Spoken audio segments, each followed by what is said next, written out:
रामपुर गांव में मोहन नाम का एक गरीब किसान रहता था। मोहन का जीवन कठिनाइयों से भरा हुआ था।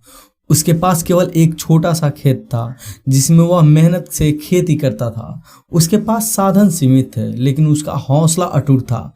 हर सुबह सूरज निकलते ही मोहन अपने खेत में काम करने चला जाता और रात होने तक मेहनत करता। मोहन का एक ही सपना था, अपने बच्चों को अच्छी शिक्षा देना ताकि उनका भविष्य उज्जवल हो सके। लेकिन खेत से होने वाली कमाई से उसका घर चलना ही मुश्किल था, तो बच्चों की पढ़ाई के बारे में सोचना उसके लिए तो बहुत बड़ी बात थी। फिर भी उसने हार मानना कभी नहीं सीखा। एक दिन बारिश ने मोहन के खेत को पूरी तरह बर्बाद कर दिया।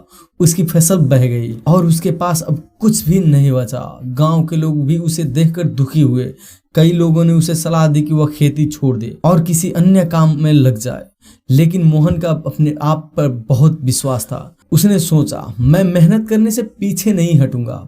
भगवान ने मेरे से परीक्षा ली है, लेकिन मैं इस परीक्षा को सफल होकर दिखाऊंगा।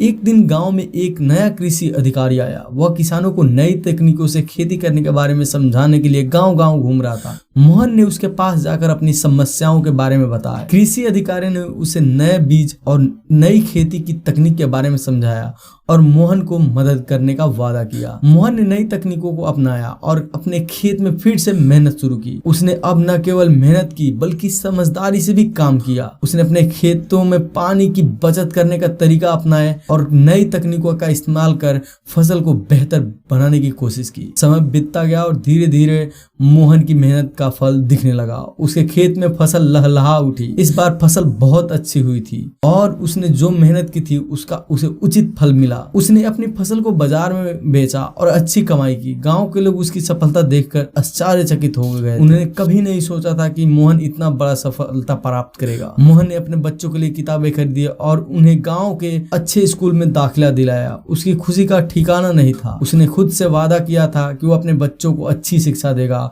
और उसने वो वादा निभाया। मोहन की कहानी ने पूरे गांव में प्रेरणा फैलाई। अब गांव के अन्य किसान भी नई तकनीकों को अपनाने लगे और मोहन से सलाह लेने आने लगे। मोहन ने खुशी खुशी अपने अनुभव और ज्ञान को दूसरों को साझा किया। उसने गांव के किसानों को ये सिखाया कि मेहनत और लगन से कोई भी कठिनाई पार की जा सकती है। वो हमेशा कहता था, कठिनाइयां हमें कमजोर बनाने नहीं बल्कि मजबूत बनाने के लिए आती है।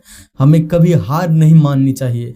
जीवन में जो भी परीक्षा है हमें उसे का सामना करना चाहिए और उससे कुछ सीखना चाहिए। मोहन अब सिर्फ अपने खेत तक ही सीमित नहीं था। उसने गांव में एक छोटा समूह बनाया जिसमें सभी किसान मिलकर काम करते थे और एक दूसरे की मदद करते थे। इससे गांव में एकता और भाईचारा बढ़ा। मोहन ने अपने अनुभव से ये साबित कर दिखाया कि अगर हम अपनी सोच को सकारात्मक रखें और मेहनत करें तो कोई भी मुश्किल हमारे रास्ते में नहीं आ सकती।